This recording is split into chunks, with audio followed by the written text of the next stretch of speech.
Olá, seja bem-vindo ao Delaware Podcast. Eu sou Marília Cardoso e hoje nós vamos falar sobre IA generativa. Esse é um tema que tem dado o que falar. E quem vai conversar com a gente sobre esse tema é o Cristiano Rage, ele que é engenheiro de IA generativa no Google, e o Ricardo Spiller, que é consultor especialista em IA na Delaware Brasil.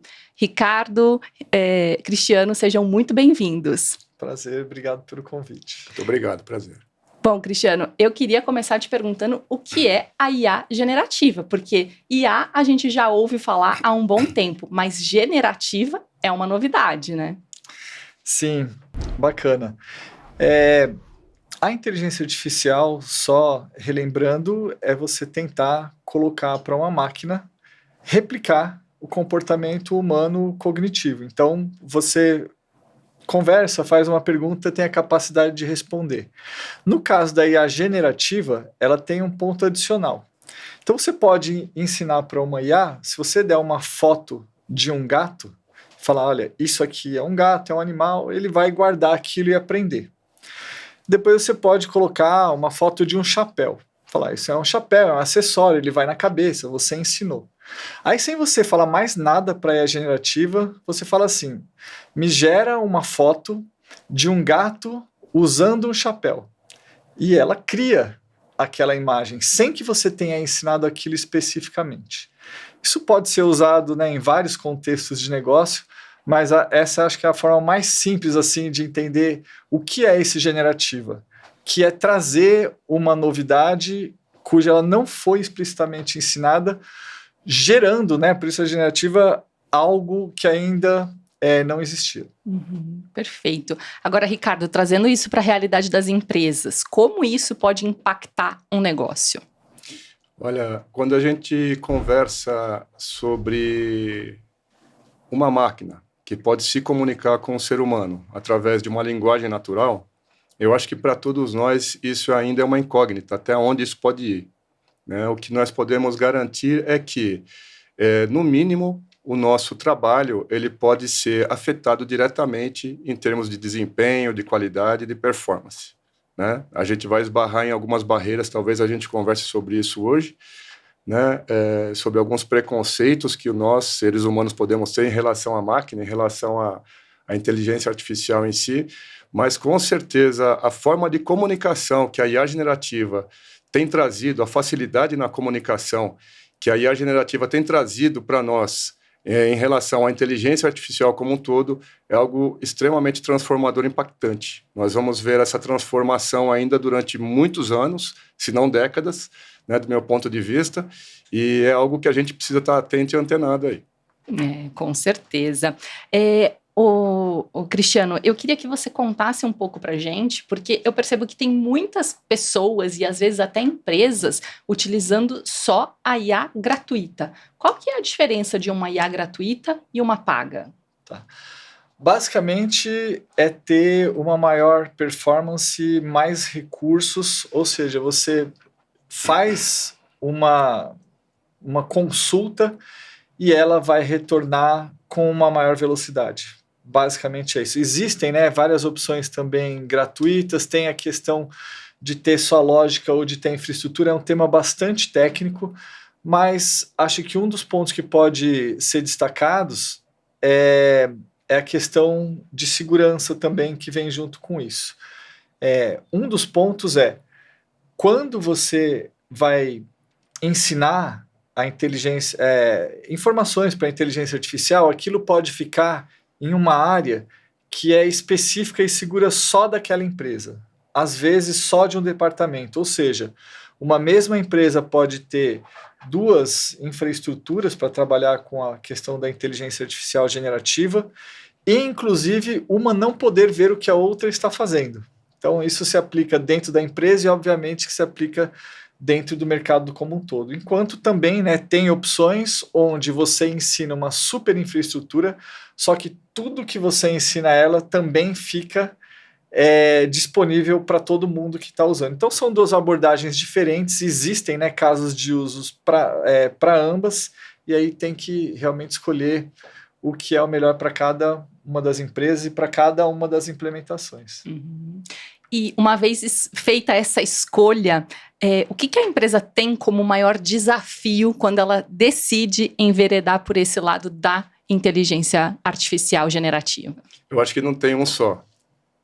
Eu acho que tem alguns desafios, né? O primeiro dele é a questão de cultura, eu acho, né? Então, nós temos visto aí recentemente a própria presidente da SAP Brasil, né, a nossa CEO, ela deu uma entrevista à revista Exame falando sobre, né, sobre isso. A mensagem que ela trouxe foi algo que eu acho que precisa ficar bem gravado em todos nós, né, que é sobre a questão de segurança e privacidade, né, a importância que nós temos em relação aos nossos próprios dados, né, aos dados de uma corporação. Como que nós vamos lidar com isso a partir de um evento, né, de inteligência artificial generativa, onde a comunicação se amplia demais entre homem e máquina e, portanto, qualquer possibilidade, qualquer risco de você entregar ali dados confidenciais aumenta potencialmente. Então, ela trouxe, inclusive, uma atualização para a gente, né, nos informando de que a Unesco, né, sempre aí preocupada com alguns padrões e gestão de riscos, né, ao redor do planeta, com uma série de questões, também agora criou um tipo de um escritório de governança, né, que pretende disseminar, né, uma cultura globalizada, não imposta, né, para que todos sigam à risca aquilo, mas sim são sugestões, né, uma linha de pensamento para que nós, né, nas nossas realidades, possamos incluir isso e transformar em algo prático, né, dentro das empresas. Então, assim, voltando à sua pergunta, o desafio maior para mim é a cultura em lidar com tantos dados, né, inclusive confidenciais.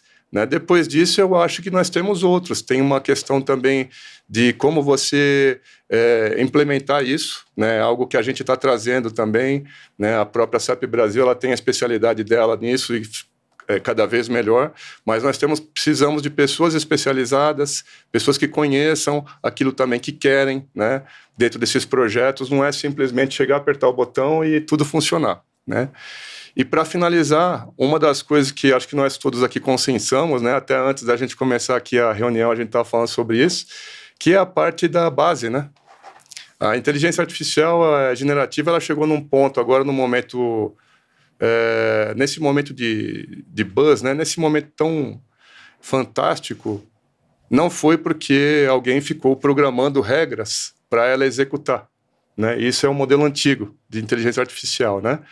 Nós só conseguimos chegar aqui agora, estamos aqui falando sobre ela neste momento, como se fosse algo popular, porque os processadores, os computadores, hoje em dia comportam processamento de dados num nível impensável antigamente, né? Então, o treinamento dela todo está sendo feito em cima de muitos dados, vamos dizer, da internet toda, né? De tudo aquilo que a gente produz.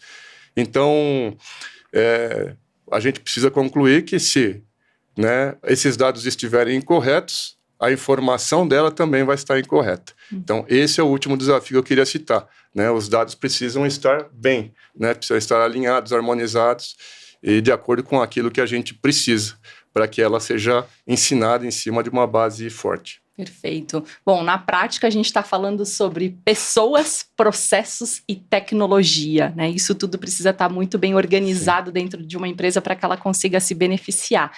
Vamos falar então sobre esse primeiro aspecto.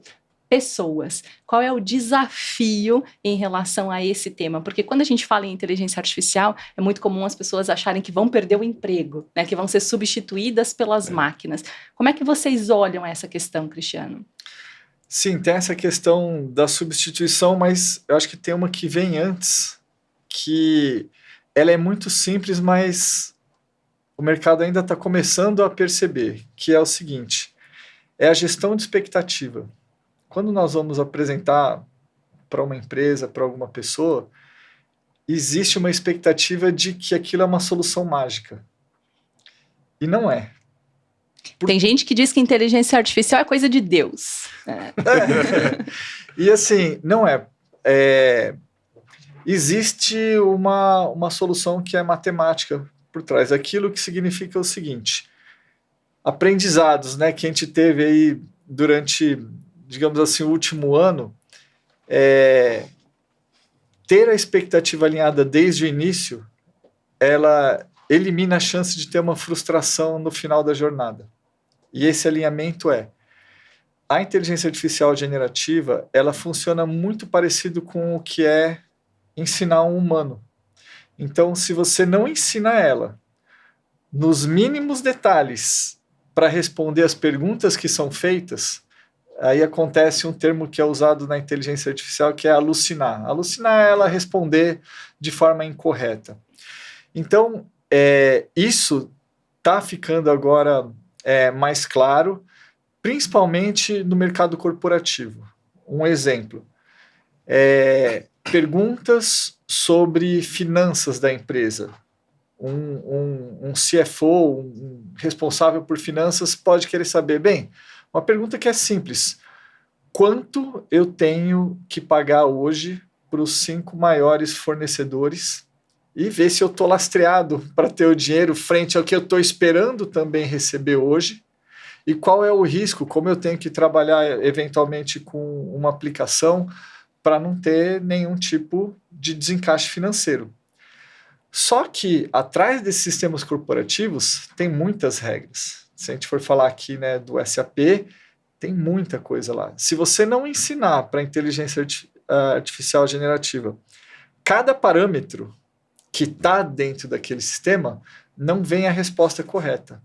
O que isso significa? O desafio é pegar essa comunidade executiva, pessoal que é de negócio, que não entende e não precisa entender nada de tecnologia, captar essas regras e eles participam do ensinamento da inteligência artificial. Portanto, ao final, eles mesmos sentem que são lá os professores, por isso que deu certo, porque foram eles que ensinaram. E isso é realmente uma grande verdade, a gente vê no final do projeto ou de uma iniciativa dessa o sucesso, quando eles falam, nossa, isso aqui atendeu muito e funcionou muito bem. Em relação ao desafio de substituição, isso também tem uma série de fatores positivos. Vou voltar num exemplo aqui de finanças. Você tem uma visão mais estratégica e uma mais operacional. Para responder algumas perguntas, em alguns casos, isso é um caso real. São 5 a 7 dias de trabalho manual de um analista financeiro sênior para montar uma visão financeira estratégica para a empresa. Quando essa visão chega em um controller, CFO, ela está olhando a foto de 5 dias atrás. Muitas coisas aconteceram durante esse período. Então, ela não tem condições de tomar uma decisão ótima. E aí você fala, tá, mas tem lá esse analista que ficou 5 dias fazendo isso, ele vai perder o emprego dele porque a resposta, ao invés de demorar uma semana, veio em segundos? Não. Por quê?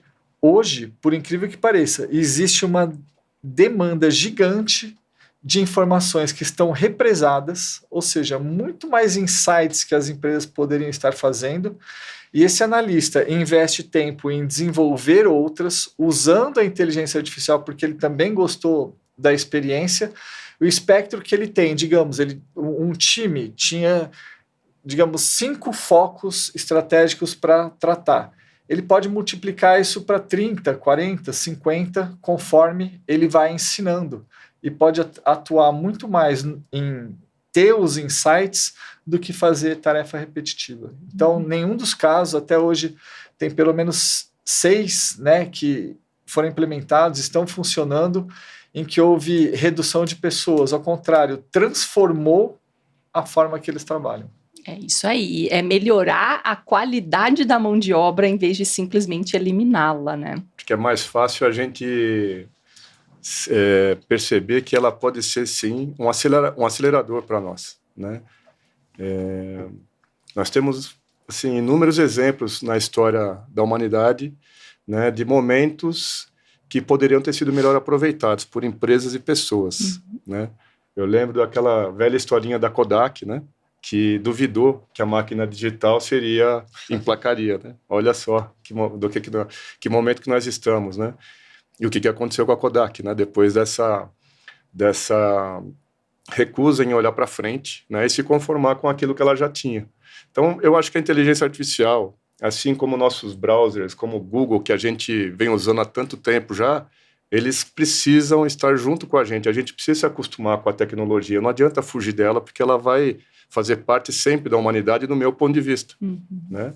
Então, antigamente a gente não tinha roda, né?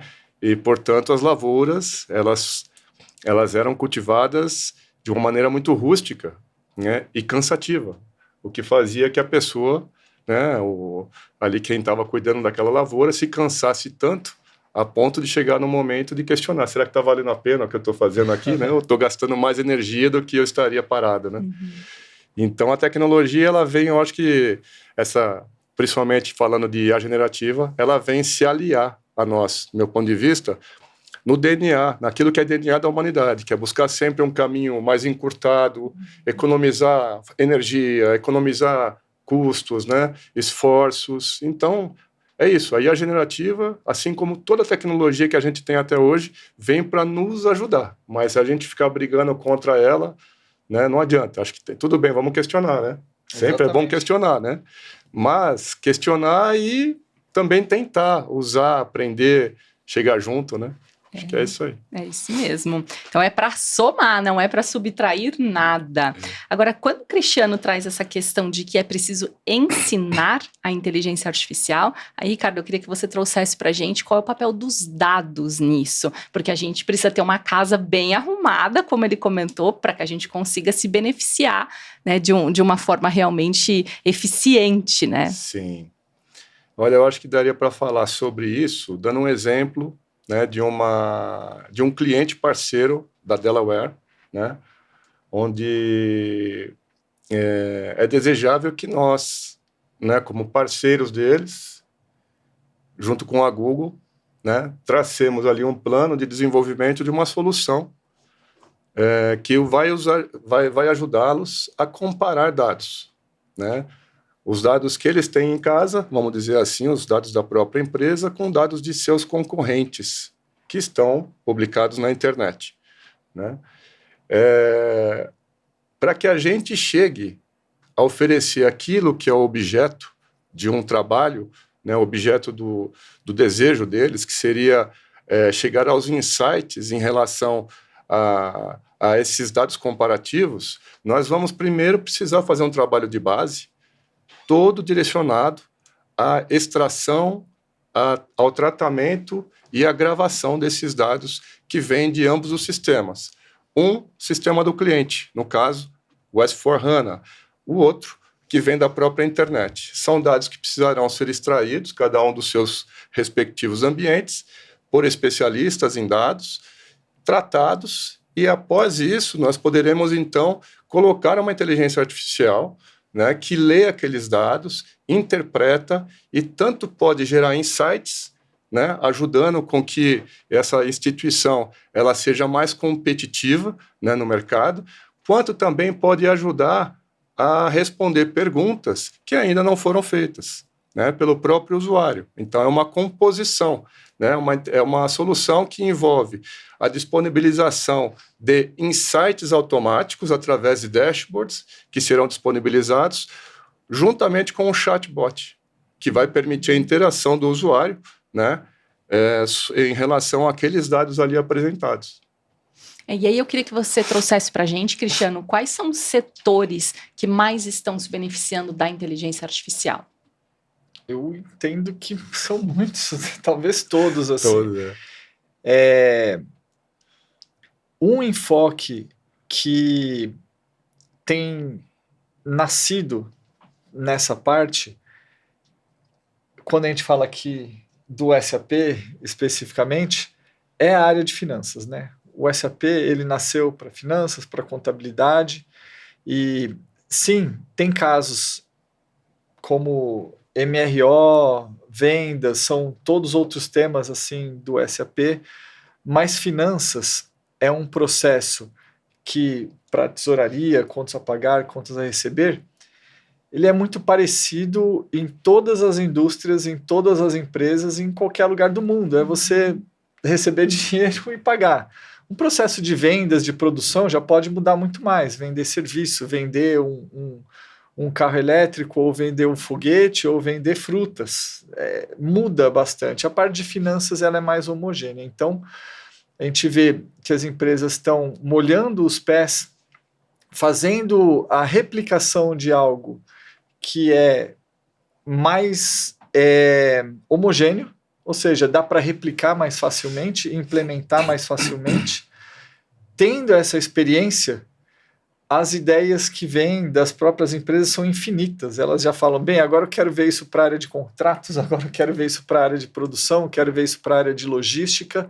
Então, fazendo o primeiro, isso acaba se disseminando em várias outras áreas da empresa. E quando a gente fala de setores específicos, por exemplo, de energia, as utilities, eles têm um mercado onde todos se falam muito, né? Cada um tem sua região. Então, o que um faz rapidamente vai se replicando para as demais. Então, acho que é por aí que a gente vê a maior aceleração, mas não vejo limite assim para caso de uso, não. Pode ser qualquer coisa onde tenha dados de sistemas. Onde tenha a necessidade de inteligência. Exatamente. Onde tiver espaço para inteligência, é campo de trabalho da inteligência artificial, concorda? Exatamente isso.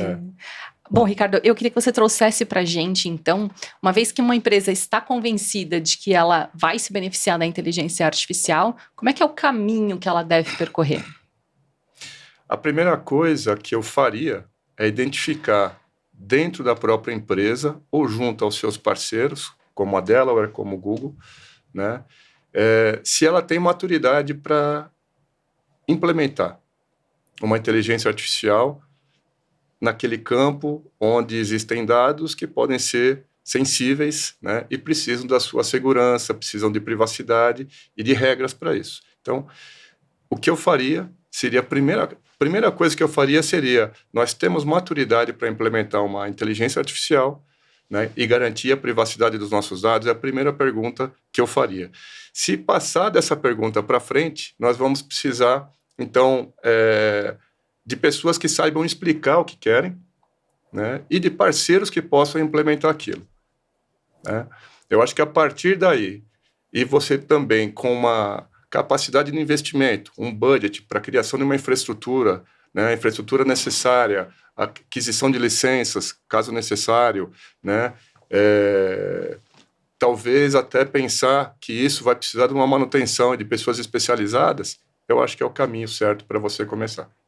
É isso aí, nunca é tarde, muito pelo contrário, a hora é sempre agora. Para a gente encerrar o nosso papo, Cristiano, Ricardo, como é que o Google, como a Delaware, podem ajudar as empresas a transformarem a sua realidade a partir da inteligência artificial generativa? Isso, no nosso caso, a gente faz sempre o mesmo desafio para as empresas. Escolher alguma área onde existe, onde tem alguma carência de informação e trazer 5 perguntas, né, para o Google, aqui para a Delaware, que gostaria de ter respondida com auxílio da inteligência artificial generativa.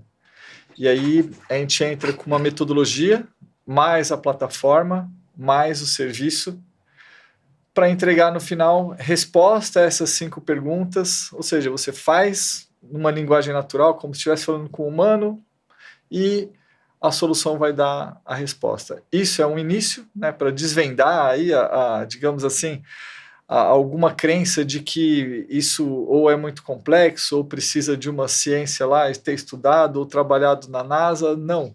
Materializar, com isso ficando claro, isso se expande para depois, enfim, infinitas outras perguntas. É isso. Muito bom. Então, eu sugiro que você já comece aí, a preparar as suas 5 perguntas e colocar a IA generativa no dia a dia do seu negócio para transformar a realidade da sua empresa. A gente vai encerrando esse episódio por aqui. Hoje nós conversamos sobre inteligência artificial generativa com o Cristiano Raggi, ele que é engenheiro de IA generativa no Google, e o Ricardo Spiller, que é consultor especialista em IA na Delaware Brasil. Eu deixo aqui um convite para que você siga a Delaware nas redes sociais e visite também o site da empresa, www.delaware.pro. A gente se vê no próximo episódio. Até lá!